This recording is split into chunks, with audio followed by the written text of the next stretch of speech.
My name is Ingvild Bryn Rambøll. I'm head of information here, and I welcome you all. Tonight, our topic is War is Peace, the title of this exhibition we are in the middle of, and the slogan of the ruling party in George Orwell's book, 1984. We are so lucky to have George Orwell's son, Richard Blair, here with us tonight, and he will sit down in a conversation with Professor Bernt Hagtvedt a little later. A warm welcome to both of you. We're so much looking forward to listening to you in a short while.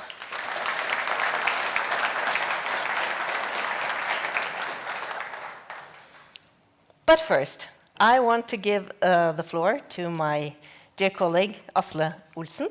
He is the curator behind the exhibition War is Peace, and he will tell us a little bit about how the inspiration from great minds such as George Orwell and Goya has inspired the exhibition. Asle, the floor is yours. Thank you, Ingvild. Thank you so much.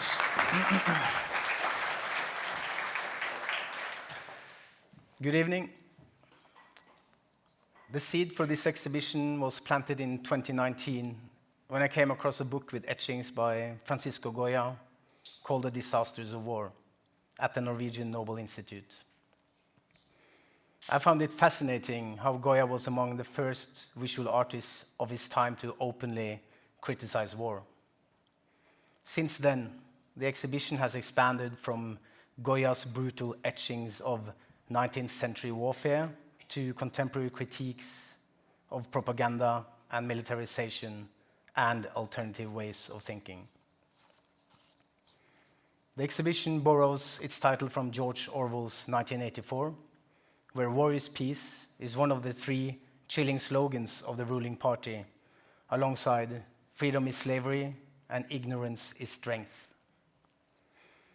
Also today, we encounter language that distorts reality.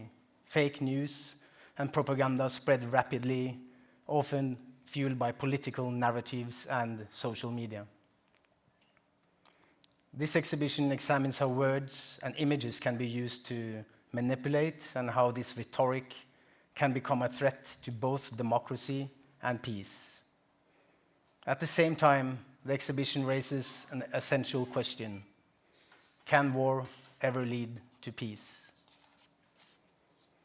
War is Peace is more than a chilling slogan. It's a warning. This exhibition takes that warning seriously. It asks us not only to look at war, but to look through it, to see how violence, persuasion, and conflict are woven into the very systems we live within. Some of the works gathered here are not comfortable. They're not supposed to be, and they don't offer easy answers. They speak across centuries, but with one voice. That voice says, look closer, look past the headlines, the rhetoric of heroism and the monuments. Ask what war and peace really mean, and who gets to define them. Around the world, we are witnessing violence. We are bombarded with narratives that reduce complex human lives to statistics or headlines. War is Peace refuses that simplification. It insists on our capacity and our responsibility to see clearly, to feel deeply, and to imagine otherwise. As you walk out of the Nobel Peace Center tonight, I hope that you will leave with the beginning and not the end of a conversation. Thank you.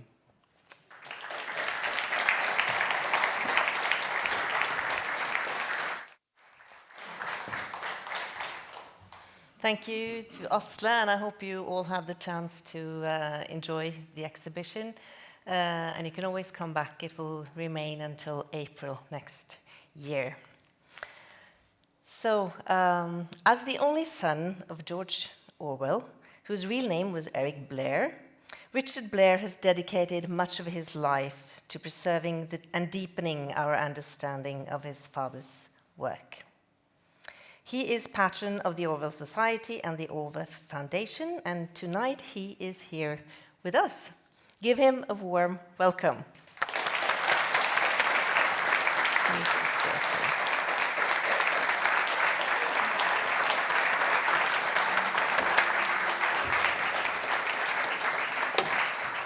So before we move into the conversation, you will do a little reading and talk a little bit about the life and inspiration from your father.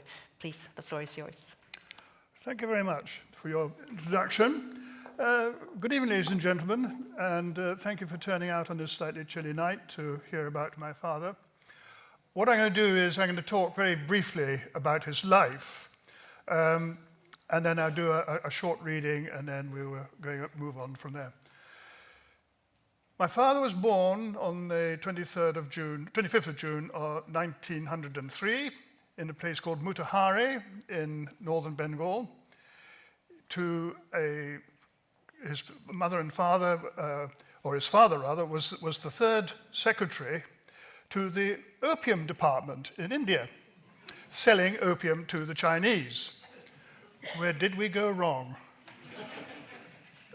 But he came, anyway, father stayed in India for several years afterwards. Mother brought her young son, Eric, back to England, to Henley-on-Thames, where they set up home.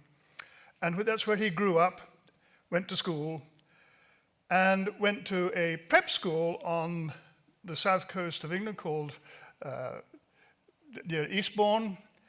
And he was filled, or rather he was fattened like a Christmas goose with information in order that he might win a scholarship to one of the big English public schools, which he did. He went to Eton, where he became a King's Scholar. Went to Eton, where he did absolutely no work at all, which meant that he could not go to university. So what did he do? He joined the Indian police force. Went out to India and then was, in fact, sent out to Burma, where he became a policeman for 5 years, from 1922 to 1927. This was where he probably realized that he had an ambivalent attitude. He hated the priests in Burma. The priests hated the British Empire and all it stood for. So they were at a standoff with each other, fighting each other, as it were. And I think this is really the genesis of where he fell out of love with the British Empire and the way that it treated its subjects. He came home, resigned his commission, and decided he wanted to become a writer. That's really what he wanted to do. So he loafed around for a while at his parents' home, who had moved to a little town called Southwold in Suffolk. And then all the time, he was writing little bits and pieces, trying to refine his writing. He then went to London, where he became what is known as a tramp. And he tramped around the spikes. These were the hostels that tramps used to go to, and lived a very low life. He did say once that if you're in the gutter, there is nowhere else to go but up, which is very true, I suppose. And then from there he went to Paris and lived the life of a plongeur, another washer-upper, someone who was the real low life of the catering industry. You can't go any lower down than being a washer-upper. Excuse me. And he spent a couple of years doing that. Came back and wrote a book called Coming Up, Down and Out in Paris and London. He'd also written a book about Burma called Burmese Days, which was a novel. He then continued to write, and it was writing articles and so on and so forth. The books that he'd written so far actually didn't really do terribly well. But nevertheless, he kept on ploughing on and continued to write. And we come up, bearing in mind, I've not got very long to do this. He decided in 1930s, he lived in London for a while, worked in a bookshop, and then he met a very nice young lady called Eileen O'Shaughnessy in 1936. Eileen's father lived and worked up in South Shields near Newcastle. He was a customs official, and they fell in love and got married in June of 1936.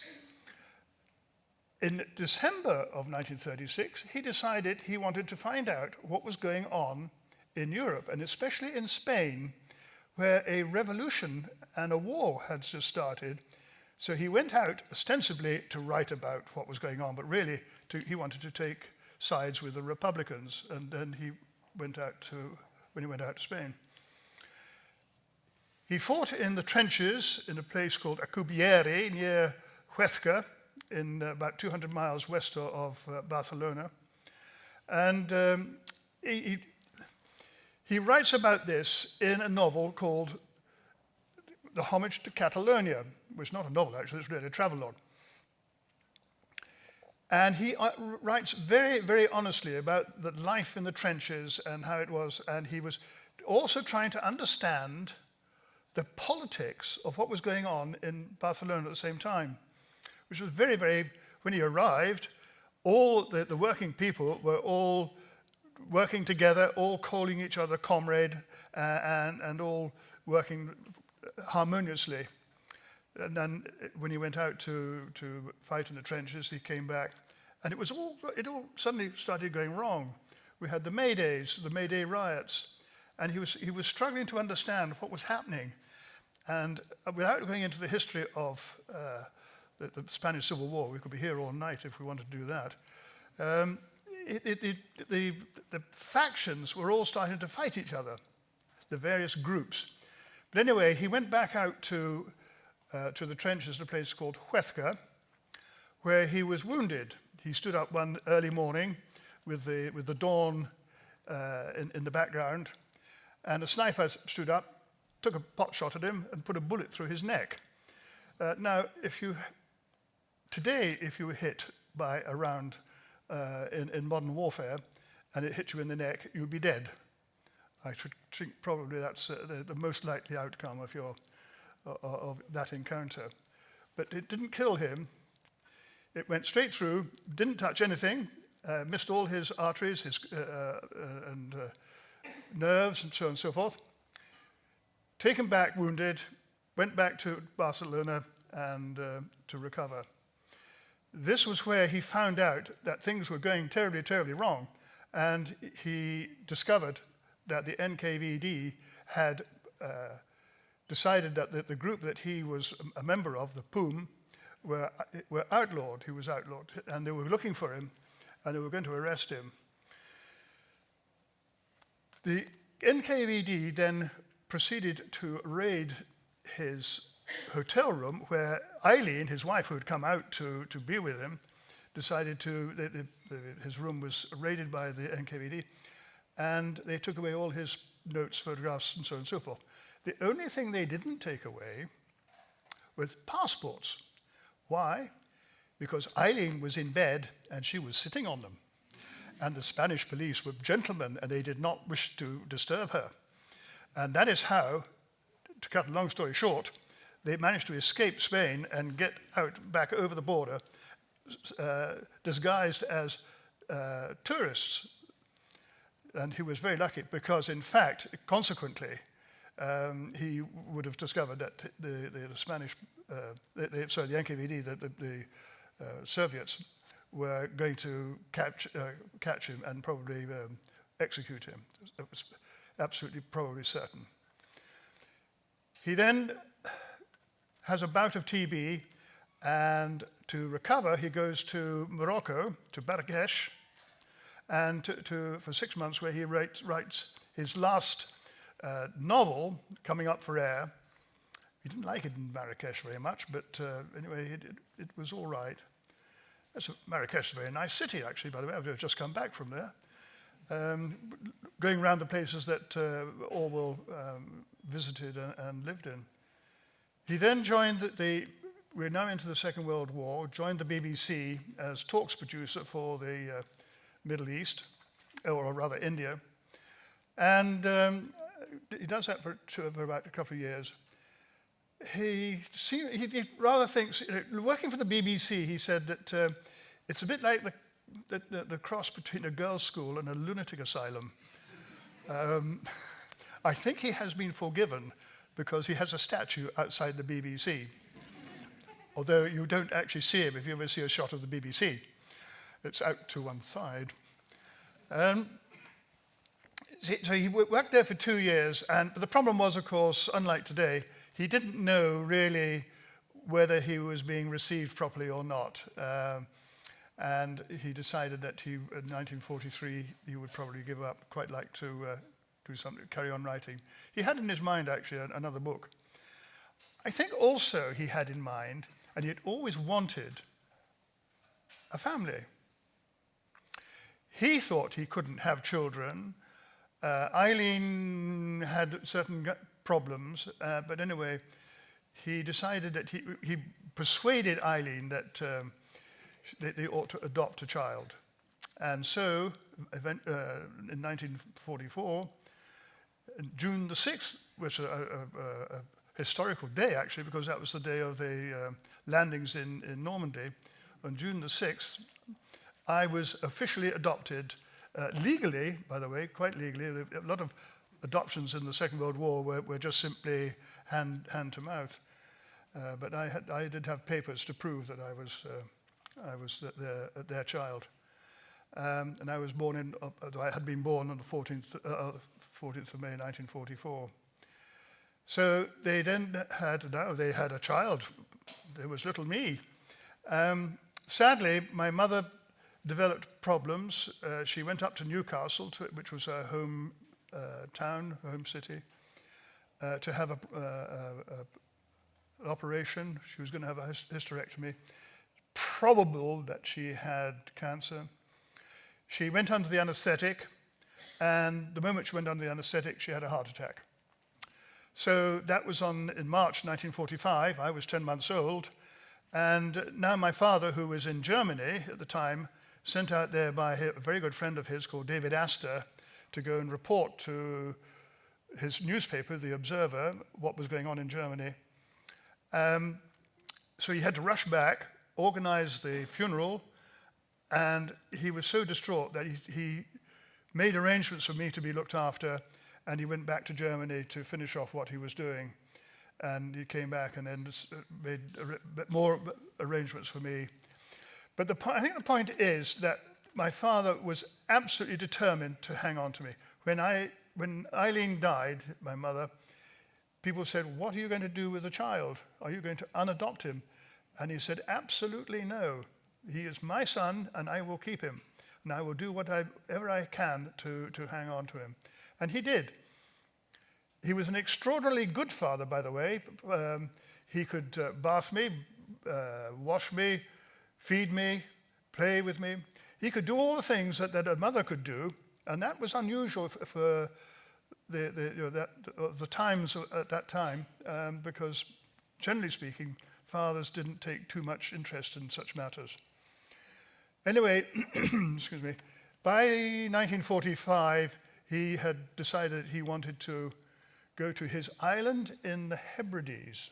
He'd always had this thought.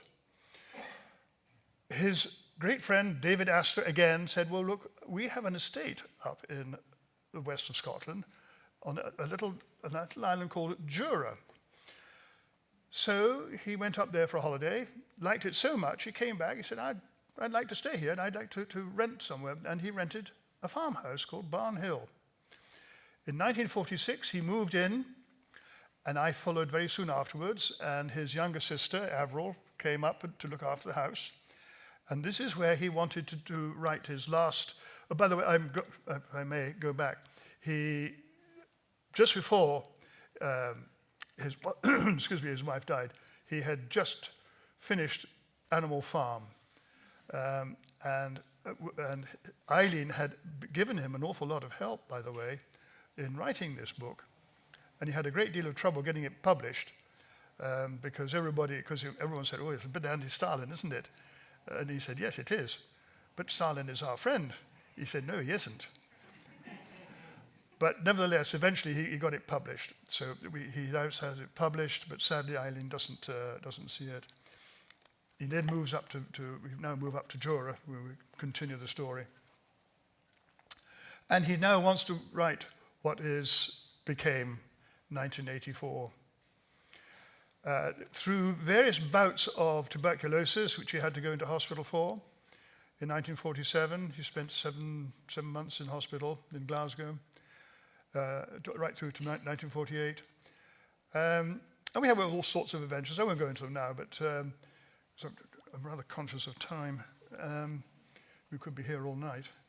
And so he looked after me, but his problem was that he knew he was probably infectious with TB, and he had to hold me at arm's length. I was a very robust child, by the way. I was a bit of a little toughie. And so I wasn't worried, but he was. He was worried that he had made the connection with me. He was worried that I wouldn't make the connection with him as son to father. But nevertheless, we survived there, but unfortunately, in 1949, having just finished writing 1984, which the title, I will have to say, it is my opinion, and I make no excuses. Eileen, his wife, his dead wife, had written a poem many years before called 1984, Towards 1984. And I often wonder whether he didn't decide that would be a tribute to her and call it 1984, because he had other ideas of what to call it. The Last Man in Europe, I think, was one of them. And I think 1984 settled comfortably with him as a title. He was in hospital by then. It was published in 1949 to great acclaim. 1950, January 1950, he was getting ready to go to Switzerland hopefully to recuperate, and died on the 20th of January 1950. We now have a problem. He, in fact, was an advocate of the Church of England. He wants to be buried according to the rites of the Church of England. God, where the hell do we bury him? He doesn't go to church. He was baptized, he was married in a church, but no vicar's going to take him in because he didn't ascribe to a church, as it were. However, David Astor, his great friend, stepped in and said, I will have a word with my vicar down in a place called Sutton Courtenay in Oxfordshire, and I'll see what he has to see where he can take him. I'll tell him that we've got a gentleman here who's actually quite a famous writer, and it would probably do you no harm if you take him in to your cemetery. And that indeed is what happened. So my father is buried at All Saints Church in Sutton Courtenay in Oxfordshire, and that's where we met every year. The Orwell Society goes out on his birthday, and we have a jolly good day. We go for a walk along the Thames, we have a nice lunch in a pub, and then I do a reading round his graveside with members of the Orwell Society and the congregation of the church, and it's all a jolly pleasant day, and that's how we go. So that is essentially the life with my father. I could go on, but I probably take too long. But I would like to do a short reading, and it is from, guess what, 1984. It is the first paragraph of 1984. A lot of you will probably recognize it. It goes like this. It was a bright, cold day in April, and the clocks were striking 13. Winston Smith, his chin nuzzled into his breast in an effort to escape the vile wind, slipped quickly through the glass doors of Victory Mansions, though not quickly enough to prevent a swirl of gritty dust from entering along with him. The hallway smelt of boiled cabbages and old rag mats. At one end of it, a coloured poster, too large for indoor display, had been tacked to the wall. It depicted simply an enormous face, more than a metre wide, the face of a man of about 45, with a heavy black moustache and ruggedly handsome features. Winston made for the stairs. It was no use trying for the lift. Even at the best of times, it was seldom working, and at present the electric current was cut off during daylight hours. It was part of the economy drive in preparation for Hate Week. The flat was 7 flights up, and Winston, who had at 39 and had a varicose ulcer in his right ankle, went slowly, resting several times on the way. On each landing, opposite the lift shaft, the poster with an enormous face gazed from the wall. It was one of those pictures which are so contrived that the eyes follow you about when you move. "Big Brother is watching you," the caption said. Beneath it ran. Thank you.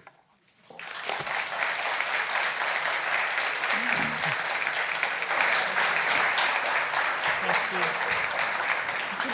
Just sit down on the chair behind you. Do you want to do that? Thank you so much, Mr. Blair, for really setting the stage for the conversation. And now it's time to welcome your conversation partner.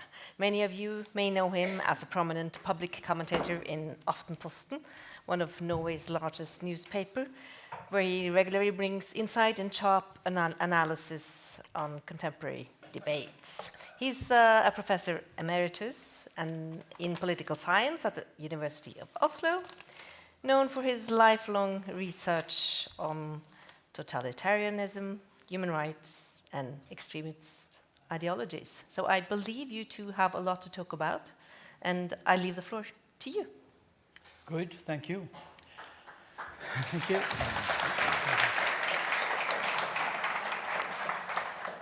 Mr. Blair, we are down and out in Oslo. Can you call me Richard? Richard, we are down and out in Oslo. Really? Yes. Oh, it doesn't look that bad. No.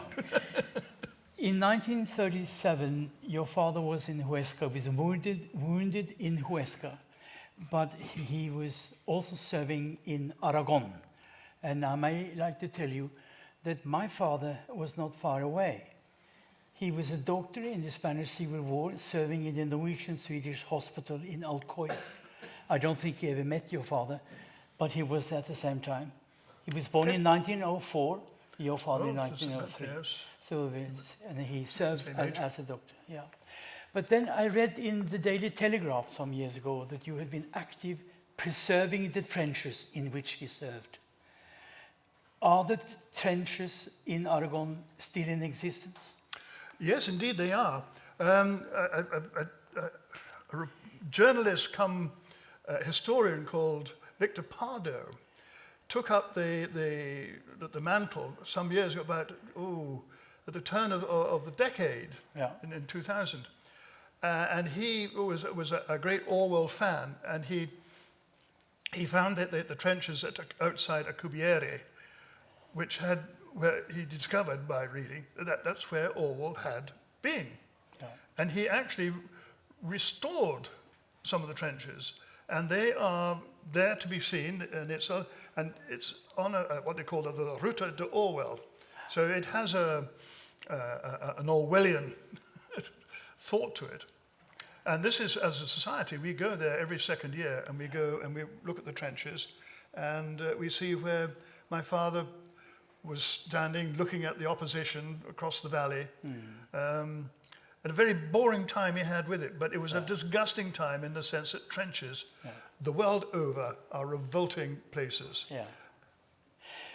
Is that the time when he saw this fascist, as we say, or that he saw he's coming up on the trenches to relieve himself, also bæsje, to relieve himself, and he could have killed him, but then he didn't do it because you don't kill someone who's relieving himself. That's a human being, not a soldier. He said, you cannot shoot a man with his trousers round his ankles. No, that's very nice. Well, going back to your telling about your father's life, what kind of experiences in his life would you say were most decisive for his writing? Burma is probably, as I've said earlier on, the genesis of his doubt about totalitarianism. That's what it could be. Yeah. But the way that the British Empire treated its subjects. That was reinforced, I think, when he was in Spain. There's no question about it. When he realized, it suddenly started to occur to him about what the Russians were doing and about the way they went about everything. And, excuse me. And it was only towards the end, after he was wounded, and he had been realized that he went back to the Hotel Continental, where Eileen, his wife, was living at that time, and she came up to him. She said, "Get out! Get out! They're after you." And whoops, daisy, he had to go out, and he had to live rough for 3 days out in Barcelona, and that is when he started to realize what totalitarianism was all about. From there on, everything that he wrote, he said, was against totalitarianism and for socialism, as I understand it. Mm-hmm. He went up to the roof, and then he was shot yes, at. That was during the May riots. This was a time when he was he was struggling to understand what was going on. Yeah. But he went up to the roof of the Polyarama, which is the Institute of Arts and Science of today. And by the way, it's at somewhere where the society is allowed to go up onto the roof, and we are very, very privileged so to do. Nobody else is allowed up there. That's where he went, and he spent several days there reading Raymond Chandler, actually, I think, we've sort of discovered, or at least reading detective stories, watching across the road about what was going on, and not a great deal was happening. It was a sort of an odd time, but every now and again, something would flare up, and someone would start chucking hand grenades around, and everyone would get terribly excited. But He said, there are communists over there. Aren't we fighting the same war? Well, we are together. We are allied. That's what he thought. Yes. But of course, this was the only time in European history, as far as I can remember, when European anarchism was a springtime of European anarchism. All the people talked comradely with each other. Yeah. Even the girls in the brothels were comrades. And he said that the Spaniards used the you, not the tú. That's right, yes, yes. So it was very democratic. And he said in Homage to Catalonia, I do not understand fully what is going on, but I think there is something good. Yes, he did say that, because I think, ostensibly, that's how he felt about politics, or for the want of a better word, about how people should treat each other. People should try and treat each other equally as best they can. Yeah. And I think that's where he saw a great deal of goodwill towards fellow comrades, call them what you will. And that's where he saw it in Barcelona. Mm. And when he came back with the manuscript, he had problems publishing it. And that was crucial for his political leanings. Yes, he did have trouble. Eventually, he had to go to, I can't remember offhand who it was, but eventually, excuse me, he finally did get it published. It didn't sell many copies, by the way. None of his books sold terribly well for years. So he didn't make a great deal of money, but that's by the by. But nevertheless, I think he Homage to Catalonia was a very honest book. And incidentally, when we are in that part of the world, Barcelona, Huesca, the town, people come up to us as a society and congratulate us, me, if you like, about my father. They would say, they're usually much older people of my sort of generation. They said, your father was an honest man. He told us what it was all about. He told us exactly what it was happening, not about the lies and misinformation that was running around being promoted at that time during the Spanish Civil War and afterwards. Yeah. So he was a clarion light, as it were, for truth and honesty. Yeah, one of the arguments against publishing Homage to Catalonia was that it would weaken the front against Hitler. If you criticize the Soviet Union, you weaken the front against fascism. Then your father said, you can't be an anti-fascist without being an anti-totalitarian. No, he was quite. I thought he was quite happy to. Actually, he was quite happy to criticize everybody if it's so desired, because he wasn't. The thing is about left and right anarchy, for want of a better word, is that it's a government, whichever right or left. If it's suppressing the ordinary people, and he regarded himself as the ordinary person, as I would regard myself as the ordinary person, it's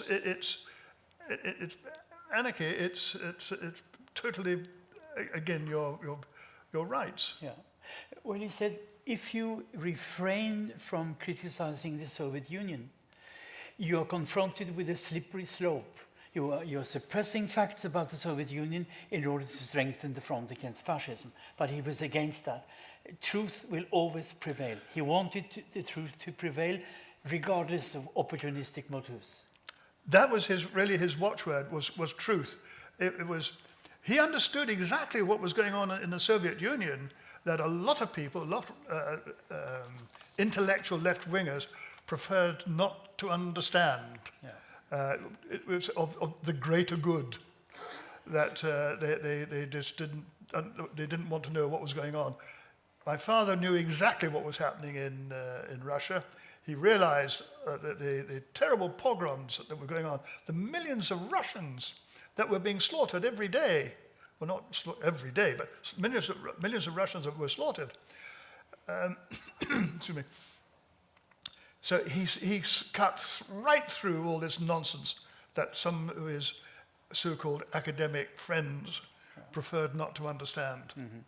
Would you say that he understood the show trials, the Moscow trials, taking place in 1936? Did he understand? Yeah. I probably did. Yeah. Somebody once said that, did your father go to Russia? And the answer to that was, well, no, he hasn't. He's never been to Russia. Why is it that he understood exactly how the Russians thought and how they behaved?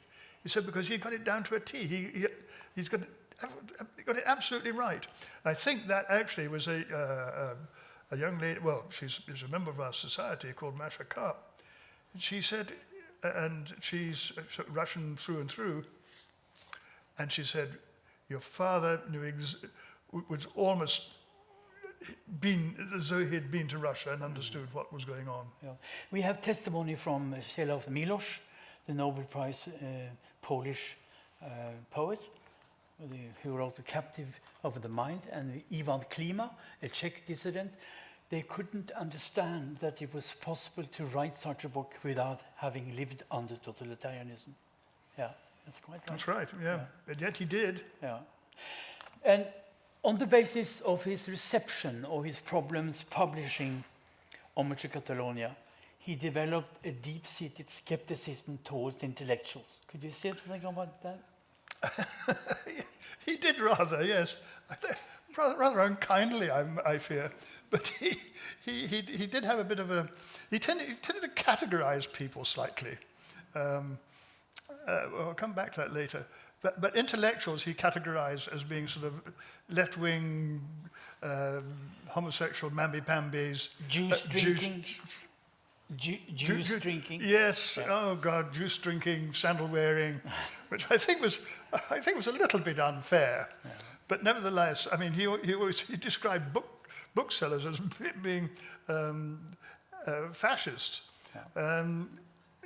He had the Scots he rather disliked, which he got over that one, by the way.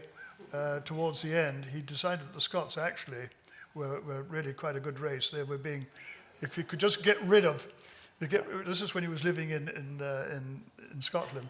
If you get rid of the landlords, you could be okay. So he might have been a Scottish nationalist. Right. Who knows? He changed his mind quite often. He could change his mind. He didn't mind admitting if he got it wrong. Unfortunately, he didn't live long. He was 46 when he died. So a lot of the ideas that he had as a younger man, he might well have gone back to and rethought. Now, unfortunately, we don't know. We have no proof, of course, of whether that would have happened or not. So I would like to think that he would have, but then I would say that, wouldn't I? Because he was honest. He didn't like gay people either. No, he didn't. No. Was he anti-Semitic? That's a bit of a loaded question. At that time, he was probably anti all sorts of people. It doesn't make you anti-Scots. Does that make you Anti-Scottish? any worse? No, right. You know, no, I don't think he was anti-Semitic. He probably knew a lot of Jewish people, a lot of Jewish friends, who he was very fond of. So I think the answer to that is not no, I don't think so. No.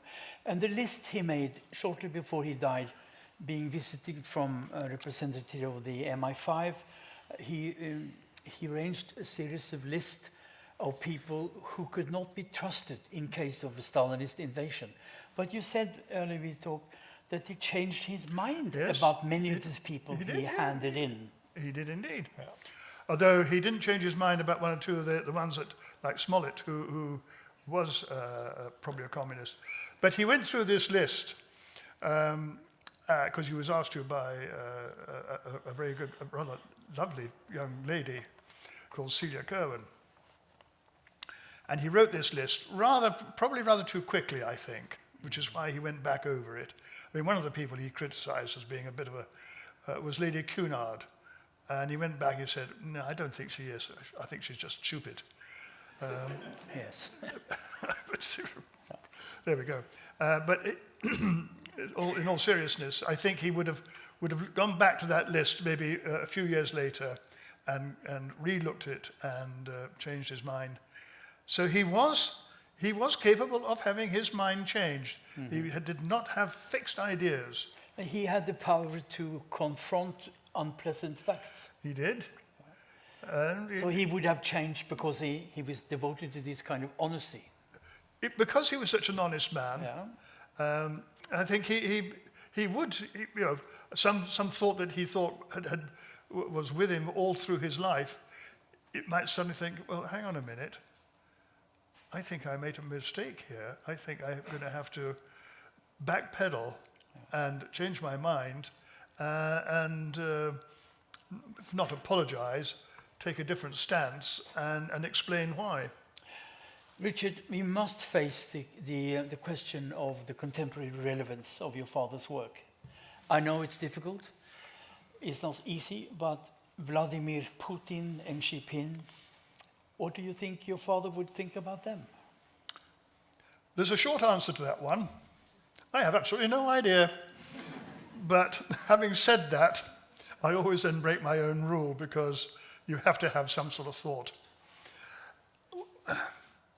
I think what I have to say is, first of all, my father, for all his criticism of all sorts of people, left, right, and center, he was a passionate believer in his own country. He became an English patriot. He was an English patriot, absolutely. And I think when push came to shove, he would back and support his own country against invasion or whatever. And I guess that being so, then it would also include those countries that were fighting or trying to overcome us. And that would include Putin and China. We know that when Donald Trump got elected, the sale of 1984 soared. Yes, Donald Trump was my bestest friend, as someone once thought of me. Exactly. The sales of 1984 went up 600% at Amazon. That was in 2016. What would you have thought of Donald Trump today? Well, presumably the same way as you might have thought of Putin, I guess. He'd lump them all together because they're all trying to manipulate us in all sorts of different ways. Disinformation, which he was so against. He was so wanted, he was such an honest man. And his writings were so clear, his clarity of thought was so brilliant. Short, there was no way of misunderstanding what he was trying to say. And this is what his message was: be aware, be absolutely aware of what's going on about you, because there are people out there who want to take control of your life. And you please resist that problem, that temptation. Yeah, I think when Kellyanne Conway Yes. talked about alternative truths, Yes. your father wasn't having laughing. Probably, if there's such a place as heaven. I know. But we'll use that as inverted commas. Right. But the idea that there is nothing called objective truth, he would abhor. Objective truth. Well, what's objective truth? It depends what your truth is and what my truth is. But even the pursuit of truth is important. Pursuit I of think truth, your yeah. father clearly said there is something called truth. There is truth, Yeah? certainly. So he was very much against all kinds of relativization. All kinds of. Relativization. Yeah, yes. I mean, the problem about truth is, of course, it depends whether it's my truth or your truth, as I've just said. Yeah. And somewhere in the middle is the real truth, which is what he was trying to get at, Yes. to put forward. And that's very difficult, Yeah. because you might argue that my truth is not the same as your truth, No, it's true. and have good cause to. In 1984, I went to a seminar in Strasbourg and met Tosco Feivel, a friend of your father. And he said that he did not write about Nazism because everyone thought that Hitler was wicked and the war was won, but he was interested in Stalinism because Stalinism had this secret appeal for the intellectuals. You agree with that? I would think, yes, Tosco Feivel was a very good friend of my father, a Jew, by the way. True, by the way, yeah. So we will not go back to that one. We've already explored that one. What was the point The of the question question? is, the question, he said, 1984 is not about National Socialism, because we all know that Hitler was bad and wicked. No, it was about the lure, the fascination of Stalinism in the UK. Oh, well, I think, well, the essence of 1984 really was the manipulation by Big Brother, the manipulation of people for their own ends. Yeah. It doesn't really matter which, again, as I've said, it doesn't matter from what direction it's coming in. It might be Stalin, it might be Trump, God forbid. But when it was written, everyone would immediately associate 1984 with Stalin and the way that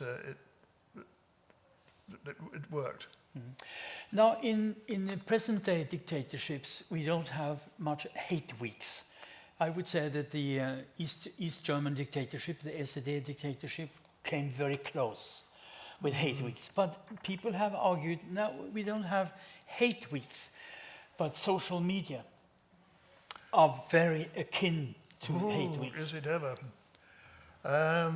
Hate week, well, I would suggest that we've had a few hate weeks in the UK about all sorts of things. Gaza, you name it, we've probably had a hate week.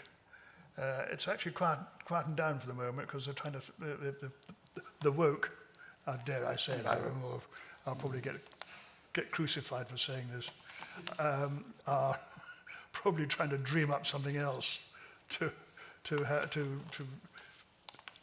fight against, but there we go. Yeah. I think one of the most important articles he wrote was the politics and the English language. And Harold Lasky was a political scientist at the London School of Economics. He was attacked because his abstruse, abstract, indirect style. Yes. And your father said you should write like in a glass plane. Yes. In Norway, we have Arne Næss, who was a very important philosopher, having written a book on elementary logical elements, not mentioning your father, but he had the same idea of sachlichkeit, sobriety. And would you say that looking about the way people treat the English language, would you say that your father's insights are respected? Are they respected? Well, God, I hope so. We go out as both in the Orwell Foundation and the Orwell Society, we preach to schools about writing and the clarity of writing, the clarity of thought, clear writing, clear thought, and without messing it up with long words. He had six rules for writing, of which the first rule was you always use a short word when Instead of a long word. Always use a short word when a long word would do. And the various rules.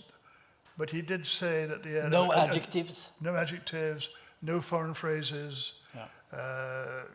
But he did say rule number 6 was break any one of these rules rather than say something outrageous, which I think, well, that's probably that's probably quite a true thing to say. The inner relationship between thinking and writing comes clearly to the fore. It does, yes, absolutely. He was absolutely adamant that you should think clearly, slowly, and write clearly, and using simple phrases will get. And he was an absolute master at writing clearly in such a way that he could put over. Sorry, I'm sitting there slightly, and I'm looking towards this part of the audience.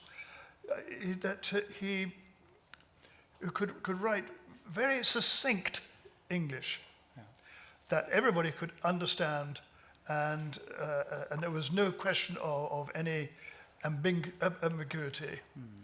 Also, there was an awful lot of humor in Orwell, which a lot of people don't realize. Orwell is full of humor. Yeah. Now, he was a versatile writer, not only writing political tracts. No. His essays on Dickens and Swift, he's been regarded the greatest writer since Swift. Yes. So in other words, he didn't shy away from literary analysis. He didn't. One of the things he did absolutely no work, by the way, when he was at Eton. But what he did do was he read voraciously. He read everything he laid his hands on. So he was extremely well read. And his range of subjects was enormous. That's true. He knew an awful lot about nature, which he had acquired as a young man, as a schoolboy. The thing is, he had an extraordinarily retentive memory, fantastic retentive memory. Yeah. Just for instance, when he was in Morocco, at Marrakesh, in 1938, he wrote Coming Up for Air almost entirely without notes.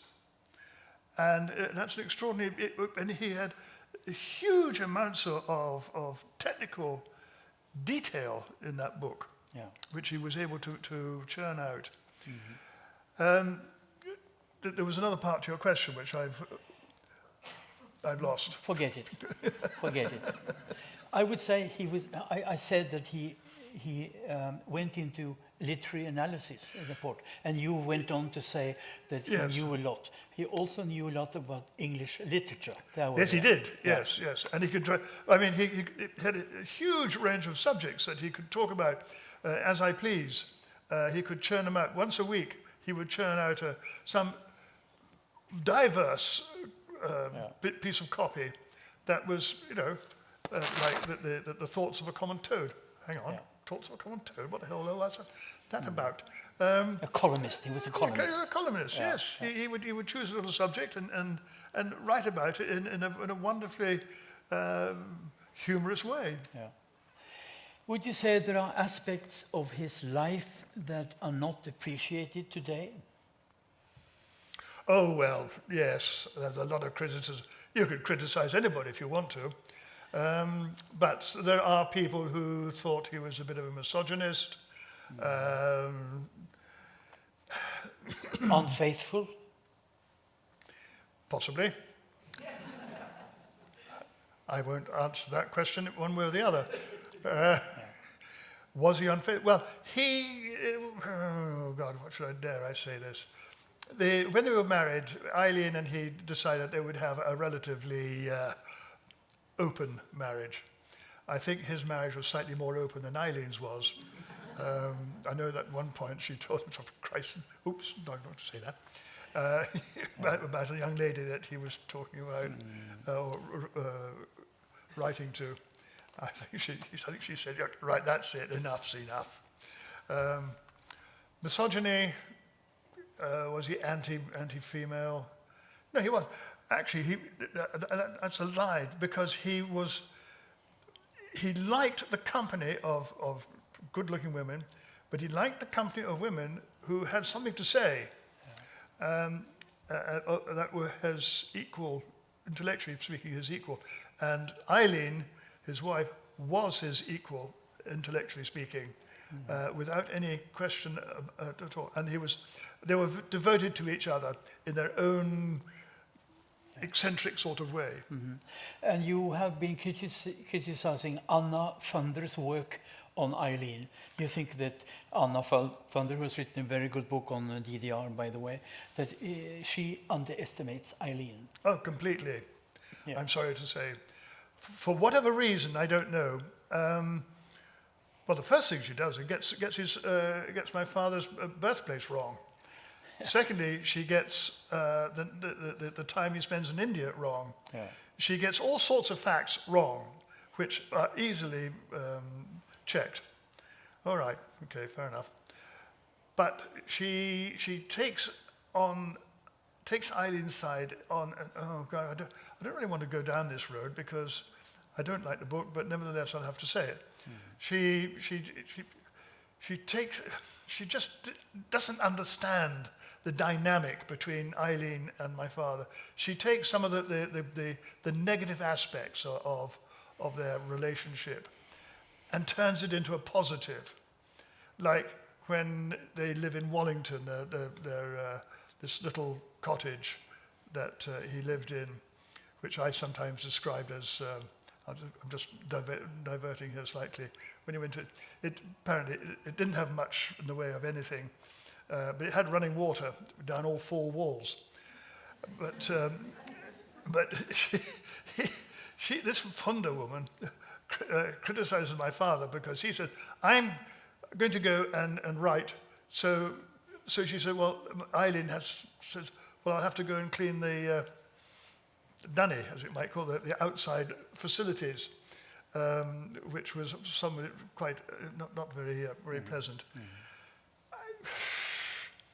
She did all sorts of things. They both did all sorts of things. That might have been one of the things that she did. She probably did it through loyalty and probably thinks, oh God, bloody George. I mean, they did fight. At one point, she writes a letter to her great friend Nora Miles, saying the next letter you're going to get is a round robin to say that I've killed him. This was soon after we were married. But it was said with tongue in cheek. It wasn't serious. And my mother was devoted to my father. And again, in a sort of eccentric sort of way that today's marriages are perhaps not, or are, I don't know. Do you have any personal memory of Eileen? You were too young, probably. No, I don't. Sadly, I don't remember my mother at all. No. I wish I did, but I don't. Now, you told us in an interview with The Guardian that you are a leftist conservative. Now, tell us, what would George Orwell have said about Sir Keir Starmer? You want me to say? Oh, I don't know. I think let's be charitable. I think he's going in the wrong direction, and he's not really. He hasn't got the strength of leadership right. that somebody should have. Whoever is in charge of whatever party. He is not leading from the front. But that's my personal opinion. For God's sake, don't quote me. But At least not to the English press, anyway. the Tories didn't leave the country in good shape. No, not particularly. I think, again, you have the problem of today's politicians, and I stand here corrected, I'll probably get brickbats thrown at me, that politicians are elected on a very short term, in our case, 4 years. I want to make my mark, but it only has to last for 4 years because the next person will have to take over and undo everything, but I don't care because I've got my money. I'm not no longer a politician or I'm in opposition. So it's decisions should be made for the long term. Churchill was, if I may say this, during the war, Churchill got a hold of one of his Lord, I can't think of the gentleman's name now, it doesn't matter. He said, go to the Highlands, go on to Scotland, go to the Highlands and find places where we can develop hydroelectric power because we are going to need it in the future. Not for tomorrow, not for the next 4 years, for the next 10, 20, 30, 40 years. So Churchill was thinking ahead whether or not he was going to be re-elected. And that is the sort of politician that one needs. Your father admired Churchill. He said, it's a strange fact of life that the country is being saved by a member of the high bourgeoisie, he said. Yeah, well, yes. Churchill knew what was going on. Yeah. And he also admired Bertrand Russell. Bertrand Russell. He also admired. Yes. He was an intellectual. He was an intellectual. Yes, he was indeed. So were many who were intellectuals, yes. He may well have changed his mind on a lot of intellectuals that he disassociated with. The interesting fact about your father is that he was to the left of the Labour Party. He was admiring anarchism. He was anti-Stalinist and, of course, anti-totalitarian. But he became an English patriot. Can you explain this? Well, indeed, when he... Well, can I explain it? Well, I'll try to. When he went out to Spain, I think he was kind of looking towards communism in its purest form, thinking, what's all this about? I'm seeing this amongst the people of Barcelona, where they're all calling each other comrade and so on and forth, and everybody helps each other. But of course, this idyll slowly wore off when he started to realize what was happening. And so they got rid of that one, communism out. Yeah. So he wanted to go to the next best thing, which was old-fashioned socialism, which he tried to aspire to as he understood it. The English socialism. English socialism. Yeah. Does that make him left-wing Labour? It depends where it stands, I guess.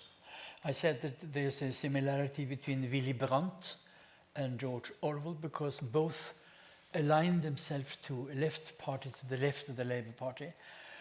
Those parties didn't count for much, but there is an interesting similarity there. When he came back to Kent, he said, here I'm back to a beer, sofa, and the English countryside, if you can afford it. Well, when he came back from Spain? Yeah. Yes. He drew up, he took the train through Kent, and he, in the Lion and the Unicorn, he says, there will always be an England. Oh, that's right. I think, I don't have it here, that if I had a copy of Homage to Catalonia, the last paragraph in Homage to Catalonia, I think is one of the finest pieces of writing that he wrote. And I wish I could quote it to you, because he came back to England when there was chaos all around. We were approaching World War II. There was anarchy everywhere and so on. And he came back to England and he said, but it doesn't matter. We get the papers on the Sunday, the minute the vicar's wife cycles up the street The on her milk, bicycle. the milk. The milk bottles. and the Maypole Yeah. and then the Village Green, and everybody goes about their daily business. That the pubs open up and they have the beer and so on and so forth, and there's chaos all around. But so long as we have, but the quietness of England will continue, even when the quietness of bombs are falling. Exactly. Richard, 1984 is published in 70 languages. I hope you got some money from this. No, No, not now. not now. Well, I'll rephrase that. The copyright of Orwell, from the Orwell estate, finished in 2020. The copyright in the United States is different in that the book itself runs for 95 years. And it so happens that the two best books of my father were the last two, Animal Farm and 1984. And their copyright finishes in 2040 and 2045. Because it's 5 years after the date of their publication.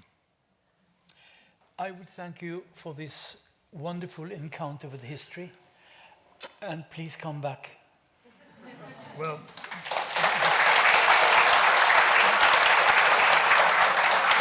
Very nice. Very nice. thank you.